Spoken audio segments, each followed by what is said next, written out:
Astrology में भी ज्योतिष के द्वारा उपचार या रेमेडियल एस्ट्रोलॉजी के बारे में डिस्कशन चल रहा है। तो इससे पिछले कई लेक्चर्स में आपको इसी के बारे में हम बता रहे हैं, रेमेडियल एस्ट्रोलॉजी या ज्योतिष के द्वारा उपचार। तो आपको बताया था कि ग्रह जो है कुंडली में दो प्रकार के होते हैं, या तो ग्रह शुभ है, योग कारक है और वेल प्लेस्ड है, यानी केंद्र में भी है, त्रिकोण में है, या 2 नंबर 11 नंबर हाउस में है, अपने मित्र की राशि में है, लेकिन वो किसी वजह से कमज़ोर हो गया। कमज़ोर कैसे होगा? या तो उसकी डिग्री कम हो गई या फिर सूर्य के साथ बैठकर अस्त हो गया। तो वो जब कमज़ोर होगा तो जब उसकी दशा अंतर्दशा आएगी तो बहुत ज़्यादा शुभ फल नहीं दे पाएगा, तो उसको रेमेडी की ज़रूरत है। तो रेमेडी या ट्रीटमेंट के लिए उसके फिर आप उससे रिलेटेड रत्न को पहनिए, जेम पहनिए, और इसके अलावा ग्रह की उपासना करें, पूजा पाठ करें, और ग्रह का जो मंत्र होता है डेली उसका मंत्र का जाप करें, और जो ग्रह का जो पर्टिकुलर डे है हफ्ते में तो उस दिन उसका व्रत रखिए। ये सब तरीके हैं इसको मजबूत करने के लिए, उसको और ज़्यादा स्ट्रेंथ देने के लिए। दूसरे तरह के ग्रह होते हैं कुंडली में जो कि अशुभ हैं, मारक हैं और दोषपूर्ण हैं, और वो बैडली प्लेस्ड हैं, 3, 6, 8, 12 हाउस में हैं, या अपनी नीच राशि में बैठ गए। तो जब उनकी दशा अंतर्दशा आएगी तो मानी बात वो खराब फल देंगे, उनका प्रभाव जो है दोषपूर्ण होगा। तो उस दोषपूर्ण प्रभाव को कम करने के लिए, उनके खराब प्रभाव को कम करने के लिए क्या रेमेडी है? इसके लिए फिर आप उस ग्रह से रिलेटेड वस्तुओं का दान करिए, दान करें। इसके अलावा उपासना है, पूजा पाठ है, मंत्र का जाप उसी तरह करिए, और जो ग्रह का जो पर्टिकुलर डे है हफ्ते में तो उस दिन उसका व्रत रखिए। ये सब तरीके आपको बता चुके हैं। तो इसके अलावा कुंडली में ये कई तरह के योग बनते हैं। कुंडली में ग्रहों का प्लेसमेंट, कॉम्बिनेशंस और उनका अरेंजमेंट इस तरह का होता है कि कई तरह के योग बनते हैं जो कि जिससे व्यक्ति को कष्ट होता है, तकलीफ़ होती है। तो वो उसमें कुछ योग आपको बताएंगे कि इसके बारे में बताएंगे, और इसकी क्या रेमेडी है, क्या ट्रीटमेंट है, इसके बारे में जो ऋषियों ने बताया हम आपको बताते हैं, राइट। तो उसमें एक आज जो है वो काल सर्प योग है। कुंडली में कई बार काल सर्प योग आप देखते हैं बनेगा, या उसके लिए क्या रेमेडी है? मांगलिक योग बनता है, विष योग बनता है कुंडली में, अंगारक योग बनता है, और गुरु चांडाल योग या विष कन्या योग बनता है। ये सब योग अच्छे नहीं हैं, इनकी वजह से व्यक्ति को कष्ट होता है। अगर ये कुंडली में है इस तरह के योग तो इसके लिए क्या रेमेडी, क्या ट्रीटमेंट दें, इसके बारे में आज आपको बताएंगे। तो पहला है काल सर्प योग। काल सर्प योग आपको हम पूरा डिटेल पहले बता चुके हैं लेक्चर्स में। इसमें ये होता है कि राहु और केतु, 2 ग्रह के बीच में सारे जब ग्रह आ जाएं, राहु और केतु के बीच में ही सारे ग्रह हों, यानी सूर्य से लेके शनि तक, सूर्य, चंद्र, मंगल, बुध, बृहस्पति, शुक्र और शनि, ये 7 ग्रह जो हैं राहु और केतु के बीच में आ जाएं। चाहे वो लेफ्ट साइड में हो चाहे राइट साइड में, लेकिन राहु केतु के बीच में ही होना चाहिए। तो वो बनता है काल सर्प योग। इसकी वजह से व्यक्ति को कष्ट हो सकता है। तो इसके लिए क्या उपाय है? तो उपाय ये है कि इसके लिए एक तो ओम नमः शिवाय का प्रतिदिन 1 माला रुद्राक्ष माला आप जाप करिए। रुद्राक्ष माला में 108 दाने होते हैं, तो 108 बार आप इस मंत्र का जाप करें, ओम नमः शिवाय, ओम नमः शिवाय, ओम नमः शिवाय। इस तरह से 108 बार इसका डेली आप जो है जाप करिए। इसके अलावा चूँकि राहु और केतु के बीच में ग्रह हैं, तो राहु से रिलेटेड जो मंत्र है इसको भी डेली 1 बार आप 1 माला इसको पढ़िए। ओम राम राहवे नमः, ओम राम राहवे नमः, इस मंत्र का जाप करें डेली 1 माला, यानी 108 बार इसका मंत्र का जाप करें। इसके अलावा रोज़ रात को जब सोने लगें तो सर के ऊपर मोर पंखी आती है, मोर पंखी लेके उसको सर पर हवा करिए इससे, मोर पंखी से। इससे राहु का दोष जो है वो कम होगा, राइट। तो ये तरीका है। अगर काल सर्प योग कुंडली में बन रहा है तो उससे रिलेटेड ये तरीका है, इससे रिलीफ मिलेगा और वो बहुत ज़्यादा कष्ट नहीं होगा इससे। सेकंड नंबर है मांगलिक योग। कुंडली में मांगलिक योग आपको पहले बता चुके हैं। मांगलिक योग तब बनता है जब कुंडली में मंगल, चाहे वो लड़का हो चाहे लड़की, किसी कुंडली में अगर मंगल जो है लग्न में, यानी 1 नंबर हाउस में, 4 नंबर, 7 नंबर, 8 नंबर या 12 नंबर हाउस में, 1, 4, 7, 8, 12, इन 5 हाउसेस में कहीं मंगल बैठे हों, और उसकी वजह से उसका असर 7th हाउस, जो पति पत्नी का घर है या मैरिड लाइफ का घर है, तो मैरिड लाइफ डिस्टर्ब होती है इसके। तो इसकी वजह से अगर 7th हाउस, 7th के लॉर्ड के ऊपर इसका असर पड़ रहा है मंगल का, और वो मांगलिक योग कैंसिल नहीं हो रहा है, ये सबसे बड़ी बात ये है। इसका ऐसे कैंसिलेशन पॉइंट्स बहुत ज़्यादा होते हैं, ज़्यादातर कैंसिल हो जाता है। लेकिन अगर उस पर्टिकुलर कुंडली में अगर वो मांगलिक योग बन रहा है, यानी मंगल 1 नंबर, 4 नंबर, 7 नंबर, 8 नंबर और 12 नंबर हाउस में बैठा है, लेकिन मांगलिक योग कैंसिल नहीं हो रहा है और उसका बुरा प्रभाव 7th हाउस, 7th के लॉर्ड पर पड़ रहा है, ऐसे केस में फिर इसका उपाय करना ज़रूरी है मांगलिक योग का। तो मांगलिक योग के लिए आप क्या करें कि मंगल के मंत्र का आप जाप करिए डेली। इसको 108 बार, यानी 1 रुद्राक्ष माला से इसका मंगल के मंत्र का जाप करिए। वो मंगल के मंत्र हैं ओम क्राम क्रीम क्रों सह भौमाय नमः, ओम क्राम क्रीम क्रों सह भौमाय नमः। इसका प्रतिदिन 1 माला रुद्राक्ष माला या 108 बार इसका जाप करें। इसके अलावा मंगल की वजह से प्रॉब्लम हो रही है तो मंगलवार को ये इससे रिलेटेड चीज़ों का आप दान करिए। किसी भिखारी को या किसी ब्राह्मण को आप दान करें तो गेहूँ, मसूर, गुड़, लाल कपड़ा है, लाल वो, इसके अलावा कोई लाल पुष्प है, चना है, ये सब चीज़ें आप दान कर सकते हैं, राइट। तो मंगलवार को गेहूँ, मसूर, लाल कपड़ा, लाल वस्त्र, लाल फूल या कुछ पैसे आप किसी गरीब को या किसी ब्राह्मण को दान दीजिए। ये हो गया।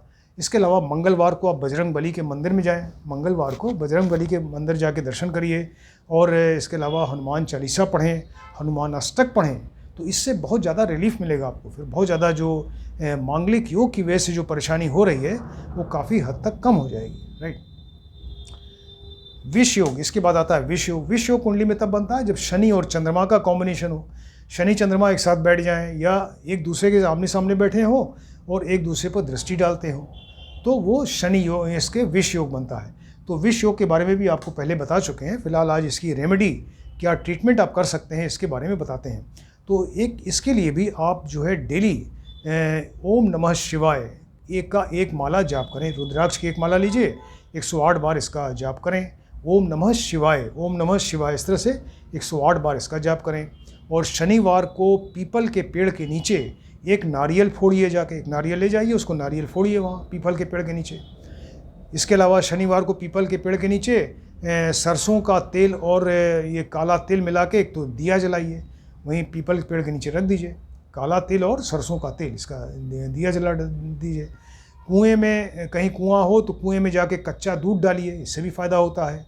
मंगलवार को हनुमान चालीसा पढ़ें, हनुमान अष्टक पढ़ें। और अगर चंद्रमा कुंडली में बहुत ज़्यादा ख़राब हो, क्योंकि शनि चंद्रमा से बन रहा है, तो अगर चंद्रमा ज़्यादा ख़राब हो तो ओम श्राम श्रीम श्रौं सह चंद्रमसे नमः, इस मंत्र का 1 माला जाप करें, यानी 108 बार। ओम श्राम श्रीम श्रौं सह चंद्रमसे नमः। अगर शनि ज़्यादा ख़राब है तो ओम प्राम प्रीम प्रों सह शनिये नमः, ओम प्राम प्रीम प्रों सह शनिये नमः। अगर दोनों ही ख़राब हैं, कोई ज़रूरी नहीं कि दोनों ख़राब हों, कोई एक ख़राब है तो उसका मंत्र पढ़िए। अगर दोनों ख़राब है तो दोनों का 1-1 माला मंत्र पढ़ें, यानी चंद्रमा का ओम श्राम श्रीम सो स चंद्रमसे नमः और शनि का ओम प्राम प्रीम प्रो स शनिये नमः। इस तरह से ये विष योग के लिए रेमेडी आपको बताई, क्या ट्रीटमेंट है इसका। अंगारक योग, अंगारक योग भी पहले हम आपको बता चुके हैं पहले लेक्चर्स में। अंगारक योग तब बनता है कुंडली में जब राहु और मंगल का कॉम्बिनेशन हो, मंगल के साथ राहु बैठे हों कुंडली में, तो वो अंगारक योग बन जाता है, राइट। तो मंगल प्लस राहु का कॉम्बिनेशन अंगारक योग बनाता है। तो इसकी क्या रेमेडी है, क्या ट्रीटमेंट करें। तो अगर कुंडली में मंगल और राहु के बीच में, अगर दोनों में अगर मंगल ज़्यादा ख़राब है तो मंगल का मंत्र पढ़िए मंगलवार के दिन। ओम क्राम क्रीम क्रों सह भौमाय नमः, इसका 1 माला रुद्राक्ष माला या 108 बार इसका मंत्र पढ़ें। अगर राहु ज़्यादा ख़राब है तो इसका राहु का मंत्र पढ़िए। ओम भ्राम भ्रीम भ्रौं सह राहवे नमः, ओम भ्राम भ्रीम भ्रौं सह राहवे नमः। अगर दोनों ख़राब हैं कुंडली में, दोनों मारक हैं, तो दोनों का 1-1 माला इसका जाप करें। मंगल का ओम क्राम क्रीम क्रों सह भौमाय नमः और राहु का ओम भ्राम भ्रीम भ्रौं सह राहवे नमः, राइट। इसके अलावा मंगलवार को हनुमान मंदिर जाइए और वहाँ पर हनुमान जी का दर्शन करें और हनुमान चालीसा, हनुमान अष्टक पढ़ें। और अगर राहु बहुत ज़्यादा ख़राब है तो सड़क के जो कुत्ते होते हैं, आवारा कुत्ते, इनको आप मीठी रोटी खिलाइए, इससे भी बहुत ज़्यादा फ़ायदा होगा, राइट। नेक्स्ट जो योग बनता है कुंडली में, अक्सर बन जाता है, वो है गुरु चांडाल योग। तो गुरु चांडाल योग किस तरह से बनता है, ये इसके बारे में पहले बता चुके हैं। ये गुरु के साथ में राहु बैठे हों या गुरु के साथ केतु बैठे हों, दोनों में से कोई बैठे हों, गुरु प्लस राहु या गुरु प्लस केतु, तो गुरु चांडाल योग बनता है। इसकी वजह से व्यक्ति को कष्ट होता है, तो उसकी रेमेडी क्या है, उसका क्या ट्रीटमेंट है, इसके बारे में बताते हैं। तो अगर कुंडली में आप देखिए पहले कि कौन मारक है, दोनों में गुरु और राहु या केतु में कौन ज़्यादा खराब है, कौन मारक है। तो अगर गुरु ज़्यादा खराब है तो इनसे रिलेटेड मंत्र पढ़िए गुरुवार को, ओम ग्राम ग्रीम ग्रौ स गुरुवे नमः। तो ये किसी गुरुवार से स्टार्ट करें और फिर डेली इस मंत्र का जाप करें, ओम ग्राम ग्रीम ग्रौ स गुरुवे नमः 108 बार, या रुद्राक्ष की एक माला से इसका जाप करें। और इसके अलावा गुरुवार को आप व्रत रख सकते हैं। व्रत में जैसे बताया नमक वर्जित होता है, और इसके अलावा गुरुवार का व्रत रखने के लिए किसी शुक्ल पक्ष के गुरुवार से स्टार्ट करते हैं और फिर वो एवरी गुरुवार जो है उसका व्रत रखते जाइए। इस तरह से इसका ट्रीटमेंट है गुरु चांडाल योग का। इसके अलावा गुरुवार को किसी ब्राह्मण को या गरीब को आप पीला वस्त्र है, पीला फूल है, और इसके अलावा घी है, शक्कर है, धार्मिक पुस्तकें हैं और चने की दाल है, जो पीली चीज़ें ये सब दान दे सकते हैं, राइट, ये दान दीजिए। बृहस्पतिवार को केले के वृक्ष कहीं हो वहाँ जाके जल डालिए बृहस्पतिवार को। बृहस्पतिवार को चींटियों को आप चीनी खिलाइए, इससे भी गुरु का दोष कम होगा। और अगर राहु ज़्यादा कमज़ोर है तो राहु का आप मंत्र पढ़ें, ओम भ्राम भ्रीम ब्रौ स रावे नमः, जैसे बताया। मोर पंखी से हवा करिए रात के समय। और इसके अलावा सर पे, इसके अलावा राहु ज़्यादा ख़राब हो तो सड़क के जो आवारा कुत्ते हैं इनको आप मीठी रोटी खिलाइए। इस तरीके से गुरु चांडाल योग की रेमेडी बताइए आपको। इसके बाद है विष कन्या योग। तो विष कन्या योग के बारे में फुल डिटेल हम बता चुके हैं, फिलहाल आज फिर से बताते हैं शॉर्ट में कि विष कन्या होता क्या है। तो विष कन्या दो तरह से बनता है, किसी कन्या की कुंडली में ये दो तरह से बन सकता है। एक तो ये है, इस तरह से बनेगा कि तिथि नक्षत्र और वार के योग से बनता है, तिथि नक्षत्र और वार के योग से ये बनता है विष कन्या योग। या सेकंड चीज़ ये है कि वो सूर्य मंगल और शनि का कुछ प्लेसमेंट इस तरह का हो कुंडली में, उनके डेफिनेट किसी जगह रहने से ये योग बनता है। तो पहला हुआ तिथि नक्षत्र और वार के योग से, सेकंड नंबर सूर्य मंगल और शनि का कुछ इस तरह का प्लेसमेंट ऐसा हो कुंडली में, उसकी वजह से बनता है। तो फिलहाल पहला देखते हैं तिथि नक्षत्र और ये वार के योग से किस तरह बनता है। तो अगर कन्या का जन्म रविवार को हुआ हो, संडे के दिन जन्म हो, और उस दिन जो है वो शुक्ल पक्ष या कृष्ण पक्ष दोनों में से कोई भी हो, उसकी द्वितीया सेकंड तिथि लगी हो और शतभिषा नक्षत्र लगा हो, राइट। अगर कन्या का जन्म रविवार संडे के दिन हुआ और शुक्ल पक्ष या कृष्ण पक्ष की द्वितीया तिथि सेकंड तिथि लगी हो और शतभिषा नक्षत्र हो उस दिन, तो वो कन्या विष कन्या कहलाती है। सेकंड चीज़ इस तरह भी हो सकता है कि कन्या का जन्म मंगलवार को हो और शुक्ल या कृष्ण पक्ष की सप्तमी को जन्म हो और उस दिन आश्लेखा या उस समय आश्लेखा या विशाखा नक्षत्र लगा हो, तब भी विष कन्या होगी, राइट। या कन्या का जन्म शनिवार को हो और शुक्ल या कृष्ण पक्ष की द्वादशी 12th तिथि लगी हो, द्वादशी तिथि लगी हो और कृतिका नक्षत्र लगा हो, तो उस समय भी विष कन्या बनती है। एक तो ये हुआ तिथि नक्षत्र वार के योग से। सेकंड चीज़ ये है कि वो आपको बताया सूर्य मंगल शनि के प्लेसमेंट से होता है।